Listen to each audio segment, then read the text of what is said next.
اسلم کے 3 بچے تھے۔ بیوی کی وفات کے بعد اسلم کے بھائیوں نے اس پر زور ڈالا کہ وہ دوسری شادی کر لے، لیکن اس نے بچوں کی خاطر شادی نہ کی۔ 5 سال بعد خاندان کی ایک شادی کی تقریب میں اسلم کو اس کی چچا کی بیٹی ملی، جو کہ شادی شدہ تھی اور اپنے شوہر کے ساتھ مجبوراً رہ رہی تھی۔ اسلم اور اس کی چچا کی بیٹی نیلم کا آپس میں موبائل پر رابطہ ہو گیا۔ بات چیت بڑھتے بڑھتے پسندیدگی میں بدل گئی۔ وہ دونوں شادی کرنا چاہتے تھے، لیکن اسلم کی اولاد آڑے آ جاتی۔ ایک دن جب بچے کالج سے گھر آئے، سامنے کا منظر دیکھ کر بچوں کے اسلم پاگلوں کی طرح اپنی بیوی کو لیے ہسپتال کی جانب دوڑ رہا تھا۔ اس کی سانسیں اکھڑ رہی تھیں، اسلم کی آنکھوں سے آنسو بہہ رہے تھے اور وہ اس کی منتیں کر رہا تھا کہ خدا کے لیے مت مرنا، ہمارے بچے ابھی اتنے بڑے نہیں ہوئے وہ والدین کے بغیر رہ سکیں۔ مگر اکھڑتی ہوئی سانسوں کے بیچ نجمہ اس کی کوئی بات نہ سن رہی تھی۔ ہسپتال پہنچنے سے پہلے ہی اس کی نگاہیں ساکت ہو چکی تھیں۔ اسلم کی جب نگاہ اس پر پڑی تو اس کے قدموں تلے سے زمین نکل گئی، کیونکہ نجمہ مر چکی تھی۔ ڈاکٹر کے آنے سے پہلے ہی اسلم دیوار سے ٹیک لگائے پھوٹ پھوٹ کر رونے لگ گیا، مگر اب کیا ہو سکتا تھا؟ قبر تیار ہو چکی تھی۔ اسلم نے کانپتے ہاتھوں سے اپنی بیوی کے مردہ وجود کو قبر میں اتارا۔ اس کا دل چاہ رہا تھا کہ وہ پھوٹ پھوٹ کر رو دے۔ برسوں پرانی رفاقت آج ختم ہو گئی تھی۔ قبر کے اوپر سب مٹی ڈال رہے تھے۔ وہ لرزتی ٹانگوں کے ساتھ پیچھے جا کر کھڑا ہو گیا۔ اس کے دونوں بیٹے بھی اس کے ساتھ ہی کھڑے تھے۔ ان کی آنکھیں سرخ ہو رہی تھیں۔ ایک روتی بلکتی بیٹی تھی جسے وہ گھر میں چھوڑ آیا تھا۔ نجمہ کے ساتھ اس کی کوئی زیادہ اچھی گزری نہیں تھی۔ دونوں ہمیشہ لڑتے ہی رہتے تھے۔ نجمہ کو تو اس سے بس شکایتیں ہی شکایتیں تھیں، لیکن اسلم پھر بھی اس کے ساتھ نبھا کر ہی رہا تھا۔ یہ تو زندگی نے وفا نہ کی کہ صرف 34 برس کی عمر میں وہ دل کا دورہ پڑنے سے انتقال کر گئی۔ اب اسلم کو یوں لگ رہا تھا جیسے زندگی میں کچھ بچا ہی نہیں۔ کچھ لوگ تو قبرستان سے ہی رخصت ہو گئے، مگر کچھ قریبی رشتے دار تھے جو اسلم کو سہارا دیتے ہوئے گھر واپس لے آئے۔ لوگ کھانا کھا رہے تھے جبکہ وہ دیوار کے ساتھ ٹیک لگائے دونوں ہاتھوں میں چہرہ چھپا کر رو پڑا۔ میرے بچوں کا کیا بنے گا؟ وہ 9 عمری جیسے نازک موڑ پر تھے۔ ایسے میں انہیں ماں کے وجود کی اشد ضرورت تھی، بلکہ ماں کیا انہیں باپ کی بھی ضرورت تھی، جبکہ اسلم تو خود ہی ٹوٹ پھوٹ گیا تھا۔ جوائنٹ فیملی میں رہنے کی وجہ سے اسے کم از کم اتنا سکون تو تھا کہ بچوں کو کھانا پکا کر دینے والی کی کمی محسوس نہیں ہوگی۔ کیا سوچ رہے ہو اسلم؟ جانے والی تو چلی گئی، لیکن اب تمہیں بہادر بننا ہوگا، زندگی کی طرف واپس لوٹنا ہوگا۔ اپنا نہیں تو اپنے بچوں کا ہی سوچو۔ ابھی تو تمہیں ان تینوں کی شادیاں کرنی ہیں، اکیلا انسان یہ سب کچھ نہیں کر سکتا۔ اسلم کے بڑے بھائی اس کے کندھے پر ہاتھ رکھتے ہوئے کہہ رہے تھے۔ اسلم حیران ہو گیا۔ ابھی ابھی تو وہ بیوی کو دفنا کر آیا تھا، یہاں لوگ اس سے کیسی باتیں کر رہے تھے؟ اسلم کے چہرے کے تاثرات دیکھ کر بڑے بھائی خاموش ہو گئے، لیکن وہ صرف وقتی خاموشی تھی۔ مہمان رخصت ہوئے، چند دن گزرے۔ اسلم دکان سے واپس آیا تو اسے بھوک لگ رہی تھی۔ اس نے ادھر ادھر نگاہ دوڑائی۔ کل تک تو بھابھی کھانا بنا کر لے آتی تھیں، لیکن آج سناٹا تھا۔ وہ خود ہی کچن میں چلا آیا۔ پتیلے خالی تھے، یوں لگتا تھا آج گھر میں کسی نے کچھ پکایا ہی نہیں۔ وہ حیران ہوتا ہوا باہر نکلا تو سامنے بڑی بھابھی موبائل کان سے لگائے کمرے سے باہر نکل رہی تھیں۔ بھابھی، کیا آج کھانا نہیں پکا؟ اسلم نے پوچھا تو بڑی بھابھی کے چہرے پر ناگواری بھرا تاثر بکھر گیا۔ اسلم بھائی، آج تو ہم نے کھانا باہر سے منگوایا تھا، آپ بھی باہر سے منگوا کر ہی کچھ کھا لیں۔ اسی لیے تو اس دن جاوید آپ سے کہہ رہے تھے کہ اب آپ کو اپنا اور اپنے بچوں کا سوچنا چاہیے۔ لوگ پہلی بیوی کے مرنے کے بعد دوسری شادی کر ہی لیتے ہیں، 100 ذمہ داریاں ہوتی ہیں، بھلا کوئی کب تک آپ کے کام کرے گا؟ بڑی بھابھی نے کہا اور موبائل کان سے لگا کر دوبارہ کمرے کے اندر جا گھسی، جبکہ اسلم تو پتھر کا بت بنا کھڑا رہ گیا۔ ابھی اس کی بیوی کو مرے وقت ہی کتنا ہوا تھا کہ لوگ اس کے کاموں سے تنگ آنے لگے تھے۔ ٹھنڈی سانس بھرتے ہوئے واپس اپنے کمرے میں آ گیا۔ اس کے سارے کپڑے میلے پڑے ہوئے تھے، الماری میں استری شدہ ایک بھی جوڑا نہ تھا۔ شام ہوئی تو اپنے بڑے بیٹے کے کمرے میں چلا آیا۔ جو پریشان صورت لیے اپنی کتابیں کھولے بیٹھا تھا۔ امی ہوتی تھیں تو سارا ہوم ورک کروا دیتی تھیں، اب تو کچھ سمجھ ہی نہیں آ رہا۔ وہ اسلم کے گلے لگ کر پھوٹ پھوٹ کر رونے لگ گیا۔ اسلم نہ چاہتے ہوئے بھی کچھ سوچنے پر مجبور ہو گیا تھا، اور تبھی اس کے بیٹے نے سر اٹھایا۔ ابا، کیا آپ دوسری شادی کر لیں گے؟ گھر میں سب افراد کہہ رہے تھے کہ کام کاج کے لیے آپ کو ایک عورت کی ضرورت ہے۔ کیا آپ ہماری امی کی جگہ پر کسی اور عورت کو لا کر بٹھا سکتے ہیں؟ اگر ایسا ہوا تو میں یہ گھر چھوڑ کر چلا جاؤں گا۔ جوان ہوتے بیٹے کے منہ سے یہ بات سن کر اسلم جہاں کا تہاں کھڑا رہ گیا۔ وہ دوسری شادی پہلے ہی نہیں کرنا چاہتا تھا، لیکن اب بیٹے کا واضح انکار سن کر تو اس کے دماغ سے یہ خیال ہی نکل گیا۔ وہ خاموشی سے واپس اپنے کمرے میں چلا آیا۔ میلے کپڑے الٹے سیدھے طریقے سے دھوتے ہوئے اسے اپنی بیوی کی یاد آ رہی تھی۔ کپڑے دھونا تو اسے آتے نہیں تھے، جیسے تیسے کر کے اس نے دھو تو لیے، لیکن نیل لگانے کے چکر میں اس نے سارے سفید کپڑوں کا بیڑا غرق کر لیا۔ الماری میں اب صرف رنگدار کپڑے ہی بچے تھے۔ تھک ہار کر اس نے انہی میں سے ایک جوڑا نکال کر استری کیا، جسے پہن کر اس نے کل دکان پر جانا تھا۔ اسلم نے خود کو روٹین میں ڈھال لیا تھا۔ رمضان شروع ہوا اور 30 دن یوں گزرے کہ پتہ بھی نہ چلا۔ عید کے دن اسلم صبح سویرے اٹھ گیا۔ وہ رات اپنا عید کا لباس استری کرنا بھول گیا تھا۔ ٹھنڈی سانس بھرتے اس نے اپنے کپڑے استری کیے اور عید کی نماز کے لیے نکل کھڑا ہوا۔ اس کے دونوں بیٹے بھی اس کے ساتھ نماز پڑھنے آئے تھے۔ نماز پڑھ کر وہ لوگ گھر واپس آئے تو پورے گھر میں غیر معمولی سناٹا تھا۔ ارے بھائی، لوگ کہاں ہیں؟ عید کے دن پر تو ہمارے گھر بڑی رونق لگا کرتی تھی۔ اسلم نے حیران ہوتے ہوئے دیکھا۔ دونوں بھائیوں کے کمروں کو تالا لگا ہوا تھا، صرف اس کی ایک بیٹی تھی جو خاموشی سے کرسی پر بیٹھی ہوئی تھی۔ اس کی آنکھوں میں آنسو تھے۔ دونوں چچیاں اپنی اپنی فیملیوں کو لے کر اپنے میکے چلی گئی تھیں، اور ابو گھر میں رونق اس لیے ہوتی تھی کیونکہ امی ہوتی تھیں۔ امی ہمارے لیے عید کے کھانے بنایا کرتی تھیں اور ہمارے نئے کپڑے بھی استری کر کے رکھ دیتی تھیں۔ مجھے تیار بھی وہی کرتی تھیں۔ اب ہم ان کے بغیر ہی عید منائیں گے، اور بالکل اکیلے۔ اسلم کی بیٹی پھوٹ پھوٹ کر رونے لگی تھی۔ اسلم کا خود کا دل بھی کٹ کر رہ گیا۔ گھر میں چھایا سناٹا اس کے دل کو چیر رہا تھا۔ پہلے اگر دونوں بھائیوں کی فیملیاں گھر میں نہ بھی ہوتی تھیں تو انہیں اتنا پتہ نہ چلتا تھا، اپنی فیملی ہی مکمل ہوتی تھی ان کی۔ لیکن آج تو یوں لگ رہا تھا جیسے وہ چاروں ہی ایک دوسرے سے نگاہیں چرا رہے ہوں۔ کچن میں چولہا ٹھنڈا پڑا تھا۔ عید کے روز بھی ان کے گھر میں پکوان بننے کی کوئی خوشی نہیں تھی۔ اسلم نے اپنی بیٹی کی جانب دیکھا اور کہا، تم تیار ہو کر آؤ، آج میں تم لوگوں کے لیے کھانا بناؤں گا۔ بچے تھوڑا سا خوش تو ہوئے، مگر اسلم کو کھانا پکانا ہی نہیں آتا تھا۔ کچن میں جا کر وہ خود مصیبت میں پڑ گیا۔ گوشت نکالا تو وہ بالکل پتھر کی طرح سخت تھا۔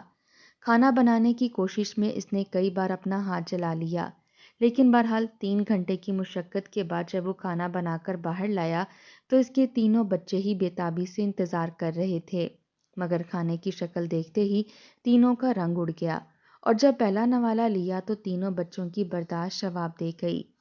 ابا جان، آپ آئندہ کھانا مت بنائیے گا، ہم باہر سے کچھ منگوا لیتے ہیں، اسلم کی بیٹی بولی۔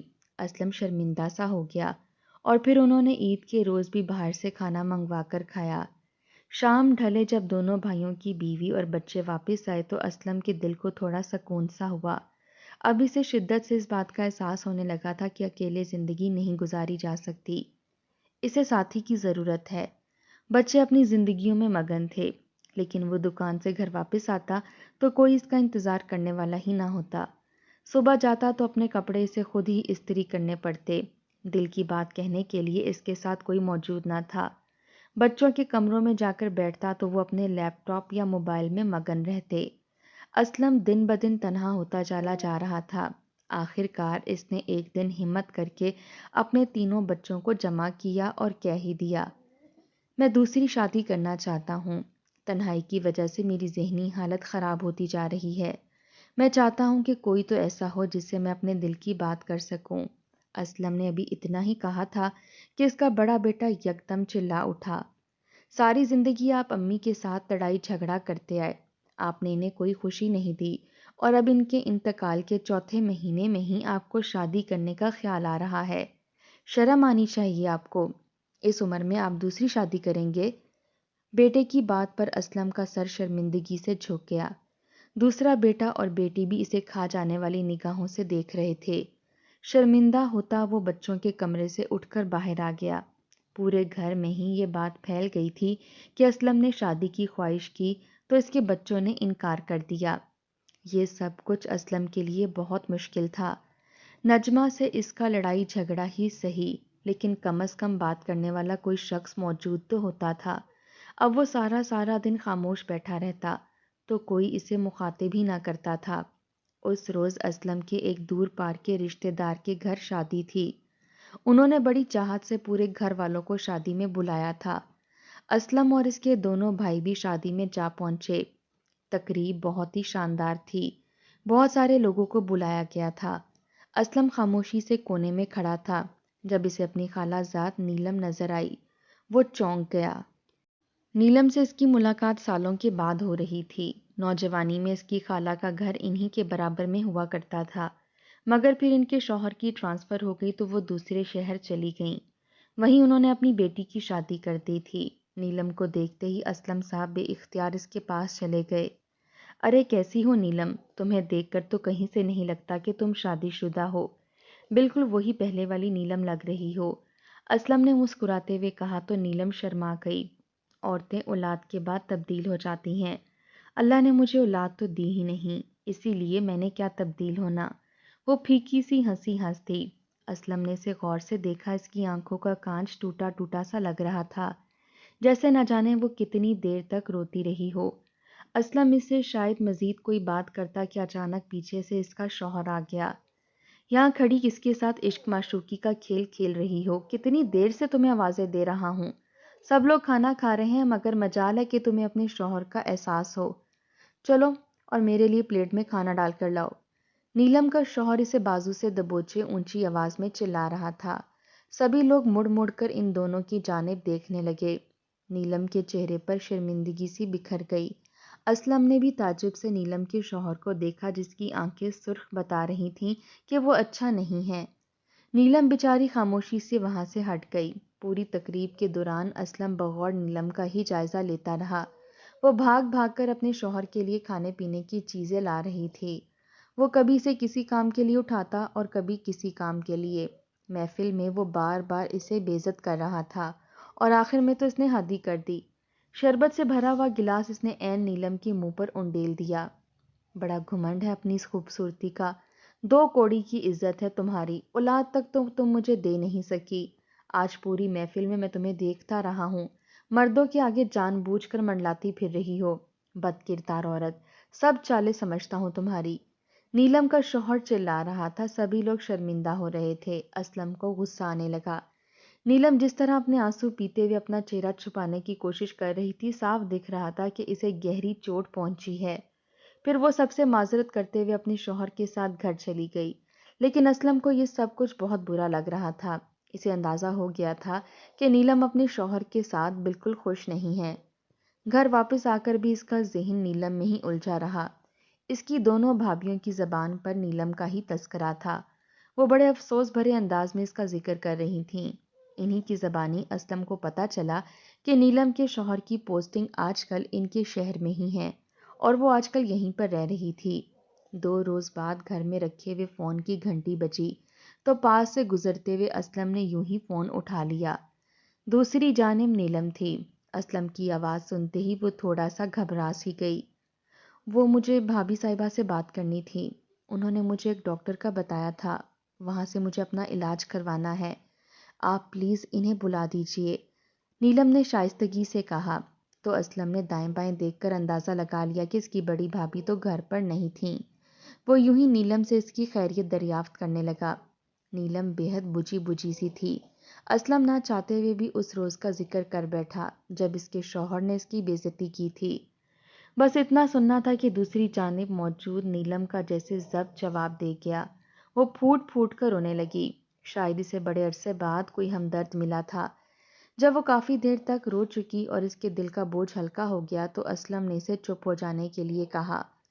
ان دونوں کا بچپن ساتھ میں گزرا تھا، اس لیے اسلم اس سے بچپن کی باتیں کرنے لگا۔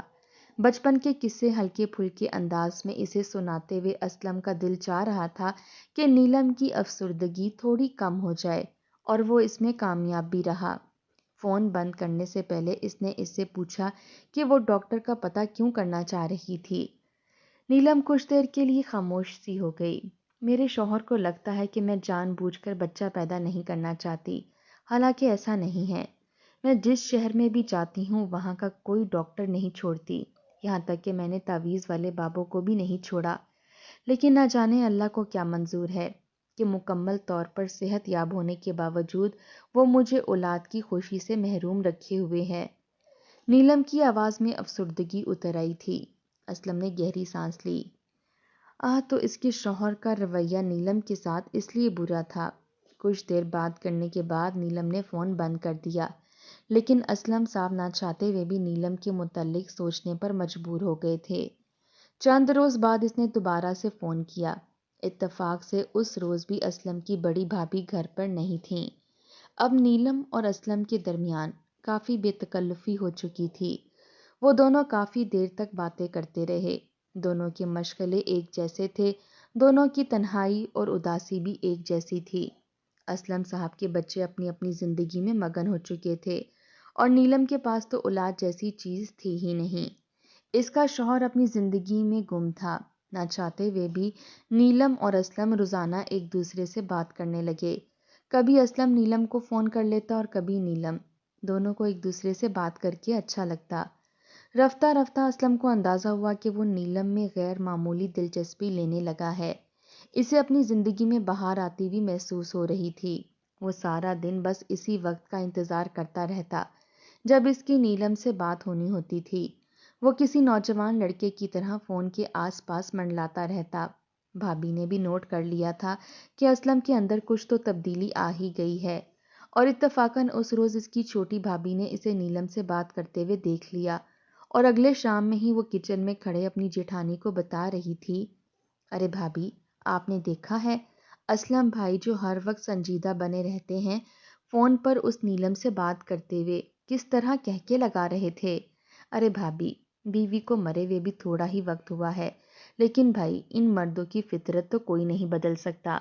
ایک شادی شدہ عورت پر نگاہ رکھ کر بیٹھے ہوئے ہیں، اور وہ بھی ایسی عورت ہے کہ شوہر کے ہوتے ہوئے بھی ان سے باتیں کرتی رہتی ہے۔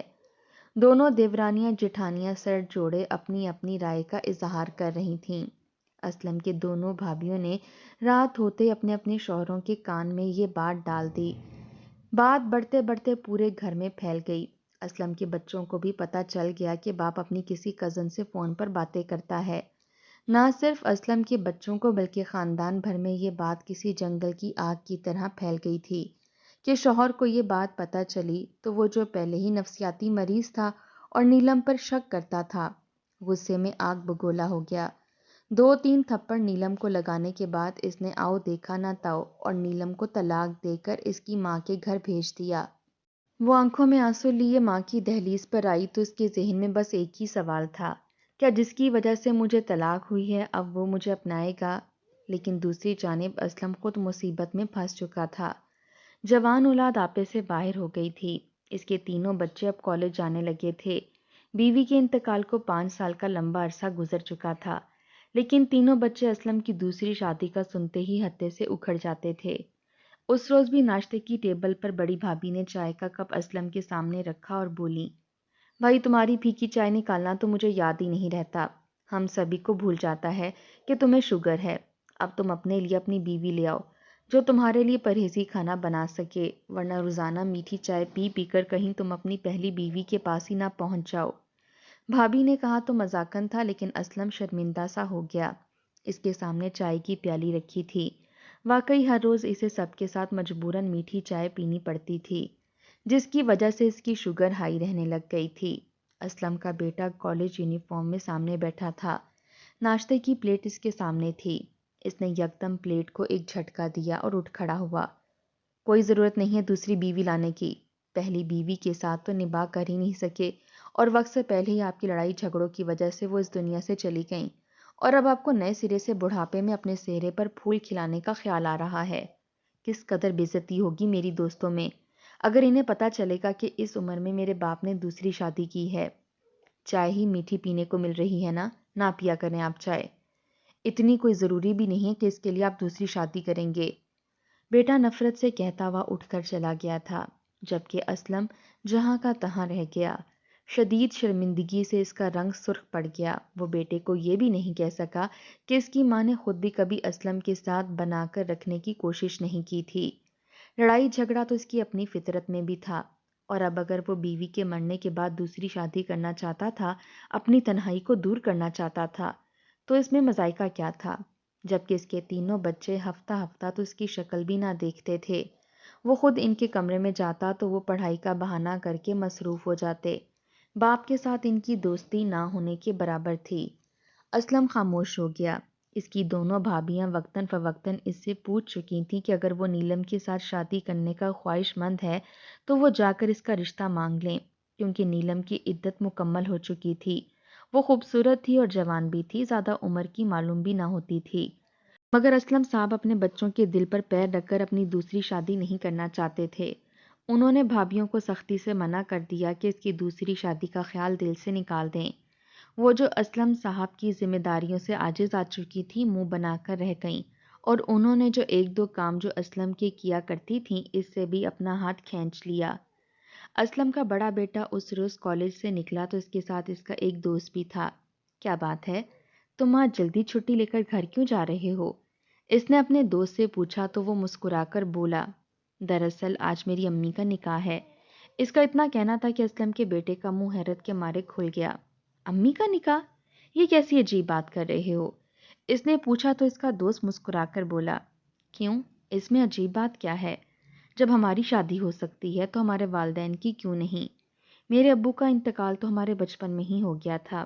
امی نے اپنی پوری زندگی ہم لوگوں کی دیکھ بھال میں گزار دی۔ انہوں نے تنہا اتنی لمبی عمر کاٹی، لیکن اب ہم سب لوگ اپنی اپنی زندگیوں میں مگن ہو گئے ہیں۔ ہمیں پڑھنا ہے، بیرون ملک جانا ہے، اپنی اپنی شادیاں کرنی ہیں، لیکن ایسے میں میری ماں کو کس بات کی سزا ملے کہ وہ تنہائی زندگی گزاریں؟ اس لیے ہم سارے بچوں نے مل کر فیصلہ کیا ہے کہ ان کی دوسری شادی کروا دیں۔ ہمارے خاندان میں ہی ایک نیک انسان کا رشتہ موجود تھا، اس لیے آج ہم ان کا نکاح کروا رہے ہیں۔ دوسری شادی کوئی شرم کی بات نہیں ہے، بلکہ ان کا دل لگا رہے گا اور ان کے دل سے ہمارے لیے دعا ہی نکلے گی۔ اسلم کا بیٹا حیرانگی سے اپنے دوست کی شکل دیکھ رہا تھا، جو مطمئن انداز میں بائک کو کک مارتا اپنے گھر کی جانب چلا گیا تھا۔ اسلم کے بیٹے کو یوں لگا جیسے وہ شرمندگی کے سمندر میں غرق ہو گیا ہے۔ وہ کس قدر لالچی اور خود غرض بن گیا تھا کہ اسے اپنے بوڑھے باپ کے چہرے پر تنہائی نظر نہیں آتی تھی۔ وہ لان میں گھنٹوں گھنٹوں بیٹھ کر آسمان کو تکتا رہتا تھا۔ اس کے ساتھ چائے پینے والا بھی کوئی نہیں ہوتا تھا۔ اسلم کے بیٹے کو یاد نہیں تھا کہ کب اس کے باپ کے لیے کسی نے کپڑے استری کی ہوں یا کوئی اسپیشل کھانا پکایا ہو، بلکہ پچھلے کئی سالوں سے اس نے تو اس سے سالگرہ پر مبارکباد تک نہیں دی۔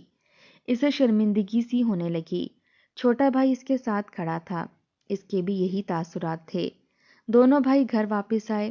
میں آج بابا سے بات کروں گا، اگر وہ نیلم آنٹی کو پسند کرتے ہیں تو اجازت ہے کہ وہ اس کے ساتھ دوسری شادی کر لیں۔ ہم لوگوں کو ان کی دوسری شادی سے کیا فرق پڑ جائے گا؟ ہم تو ویسے بھی اپنی پڑھائی میں مصروف ہیں۔ بڑے بھائی نے چھوٹے کو سمجھایا تو وہ بھی سر ہلانے لگا۔ گھر کے دروازے پر پہنچتے ہی انہیں غیر معمولی سناٹا کا سا احساس ہوا۔ دروازہ کھول کر جس وقت وہ لوگ اندر آئے، سامنے لان میں جو منظر انہیں نظر آیا، اس نے ان کے قدموں تلے سے زمین کھینچ لی۔ لان میں کرسی پر اسلم صاحب بیٹھے ہوئے تھے۔ چلچلاتی دھوپ میں بھی شاید انہیں گرمی نہیں لگ رہی تھی، یا پھر انہیں احساس ہی نہ تھا۔ انہوں نے قمیض اور رنگ کی پہن رکھی تھی اور شلوار کا رنگ دوسرا تھا۔ سلوٹیں دور سے ہی دکھائی دے رہی تھیں۔ اسلم کے بیٹے کے دل کو کچھ ہوا۔ ماں کی زندگی میں تو ان کے باپ کا یہ حلیہ کبھی نہیں رہا تھا۔ اسلم یوں سر کو ہلا رہا تھا جیسے کسی سے بات کر رہا ہو۔ اس کے دونوں بیٹے دھیرے دھیرے چلتے ہوئے اس کے قریب آئے تو ان کا دل کٹ کر رہ گیا۔ اسلم سرگوشیوں میں اپنے آپ سے خود کلامی کر رہا تھا، کسی کے پاس اتنا وقت نہیں ہے کہ وہ میرے ساتھ بیٹھ جائے، 2 گھڑی مجھ سے بات ہی کر لے۔ دکان میں گاہک آتے جاتے رہتے ہیں تو دل لگا رہتا ہے، لیکن گھر آتا ہوں تو دیواریں مجھے کھانے لگتی ہیں۔ اس زندگی سے تو اچھا تھا کہ میں وقت سے ہی مر جاتا۔ اسلم کی بات پر اس کے بیٹوں کا دل چھلنی ہو گیا۔ باپ کی یہ حالت انہوں نے خود ہی کی تھی۔ وہ یکدم دونوں سامنے آئے اور پھوٹ پھوٹ کر رونے لگے۔ ابا جان، ہمیں معاف کر دیں۔ ہم نے اپنی لالچ اور خود غرضی کی وجہ سے آپ کو ان خوشیوں سے محروم رکھا جن کا حق تو آپ کو خود اللہ تعالیٰ نے دیا ہے۔ دوسری شادی کا آپ کو حق ہے اور ہم آپ کو اس سے منع نہیں کر سکتے۔ ہمیں معاف کر دیجئے۔ اسلم کے دونوں بچے اس کا ہاتھ تھامتے ہوئے رو رہے تھے۔ اندر سے اسلم کی بیٹی بھی باہر نکل آئی تھی۔ وہ یوں بھی کم گو تھی، لیکن دونوں بھائیوں کو باپ سے معافی مانگتے دیکھ کر وہ بھی اسلم کے ساتھ لپٹ گئی۔ اسلم کی آنکھوں سے زاروں کی طرح آنسو بہہ رہے تھے۔ تنہائی نے اسے اندر تک بری طرح سے توڑ دیا تھا، لیکن اس کے بچوں نے اب فیصلہ کر لیا تھا کہ اب اپنے باپ کی تنہائی کا علاج ضرور کریں گے۔ اگلے ہی روز اسلم کی دونوں بھابیاں اس کا رشتہ لے کر نیلم کے گھر چلی گئی تھیں۔ نیلم کی ماں تو حیران رہ گئی۔ اسلم کے جوان بچے بھی ساتھ آئے تھے اور باپ کا رشتہ مانگتے ہوئے بے حد خوش تھے۔ نیلم کی ماں کو کوئی اعتراض نہیں تھا، بلکہ خود نیلم کو بھی کوئی اعتراض نہیں تھا۔ اس کے ہاں اولاد نہیں تھی۔ اللہ نے اسلم کے بچوں کی صورت میں اسے پلے پلائے جوان بچے دے دیے تھے۔ وہ ان کا ماتھا چومتے ہوئے خوشی سے نہال ہوئے جا رہی تھی۔ کچھ ہی دنوں کے بعد ایک سادہ سی تقریب میں اسلم اور نیلم کا نکاح پڑھا دیا گیا۔ جوان بچے ان کے آس پاس خوشی سے پھر رہے تھے۔ اسلم کے چہرے پر چمکتی ہوئی خوشی اور طمانینت دیکھ کر اس کے دونوں بیٹے مسکرا رہے تھے۔ ساتھی کی خواہش ہر انسان کو ہوتی ہے، اور اگر عمر کے کسی حصے میں ماں یا باپ میں سے کوئی اکیلا ہو جائے تو اس کی تنہائی کو دور کرنا اولاد کی ہی ذمہ داری بن جاتی ہے۔ اسلم کے دونوں بیٹے ایک دوسرے کو دیکھتے ہوئے مسکرا رہے تھے۔ گھر میں ایک دفعہ پھر وہی پرانی رونق لوٹ آئی تھی۔ اسلم نیلم کے چہرے کو دیکھتے ہوئے مسکرا رہا تھا اور سوچ رہا تھا کہ اللہ نے ایک دفعہ پھر اسے ایک نیک ساتھی عطا کیا ہے۔ اب کی بار وہ دل سے ساتھی کی قدر کرے گا اور اسے کبھی تکلیف پہنچانے کا نہیں سوچے گا۔